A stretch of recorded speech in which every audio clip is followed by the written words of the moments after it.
शेतकऱ्याची जे ऊस कारखाना आहे ते बंद देखील केलेले आहेत आणि ऊस उत्पादक ऊस शेतकऱ्याच्या उत्पादक भाववाढीसाठी आंदोलन चालू आहे. आंदोलन बघा, चालू आहे.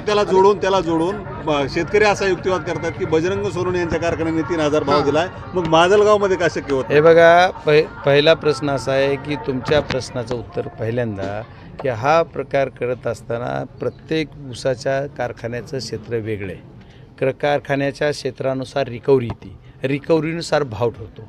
त्याच्यामुळे रिकव्हरी हा पार्ट खूप महत्त्वाचा आहे. माझ्यापेक्षा पहिली उचल डायरेक्ट 3000 नॅचरल शुगरनं काढली, त्यांची रिकव्हरी माझ्यापेक्षा 1% जास्त आहे. आजसुद्धा आमच्यापेक्षा माजलगाव कार्यक्षेत्रामध्ये रिकव्हरी कमी असते, 265ची पण लागवड जास्त आहे. त्याच्यामुळं माझ्या क्षेत्रापेक्षा आणखी गेवराईला माजलगावपेक्षा थोडी चांगली असते. परळीला माजलगाव सर्वात कमी रिकव्हरी बीड जिल्ह्यामध्ये येण्याचा जर एरिया धरला तर तो माजलगाव तालुका आहे. त्याच्यामुळे माजलगाव तालुक्यातला भाव थोडाफार कमी अधिक असतो. गोदेवारी कॅटर आहे, वेगळे वेगळे विषय आहेत सगळे लागवडी, त्याच्यामुळे तो विषय होतो. त्यामुळे रिकव्हरी बेस धरून भाव दिला जातो. त्याच्यामुळे शेतकरी संघटनेची मागणी जरी रास्त असली तरी शेतकऱ्यांना भाव जास्त दिला पाहिजे का दिलाच पाहिजे असं म्हणणारा मी कार्यकर्ता आहे. शेतकऱ्यांना भाव दिला पाहिजे, त्याच्यात दोमत नाही. चाहे तुमच्या कारखान्याला प्रॉफिट राहो न राहो माहीत नाही, पण शेतकऱ्याला भाव दिला पाहिजे, दिलाच पाहिजे. पण तुमची ती संस्थासुद्धा चालली पाहिजे. चालवायला जी काही लागतं आहे तेवढं ती केलं पाहिजे.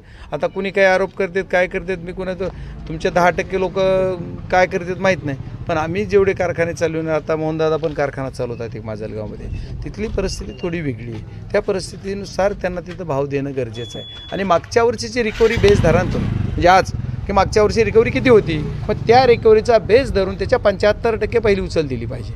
असा कायदा बी झाला आहे महाराष्ट्र शासनाकडून. मात्र लोकप्रतिनिधी म्हणून तुम्ही हे आंदोलन थांबवण्याच्या दृष्टिकोनातून, नाही, तोडगा काढण्याच्या मी दृष्टिकोनातून तोडगा काढण्यात आणि बघा, लोकप्रतिनिधी म्हणून तुम्ही जाणार. येस नाही, मला ज्या दिवशी कुठं बोलवतील त्यावेळेस मी दोन्हीचा मध्ये काढेल. शेतकऱ्यांच्या बाजूनं न्याय कसा मिळेल, कारखानदाराला थोडं दाबून पण शेतकऱ्याच्या बाजूने न्याय द्यायसाठी प्रयत्न करेल.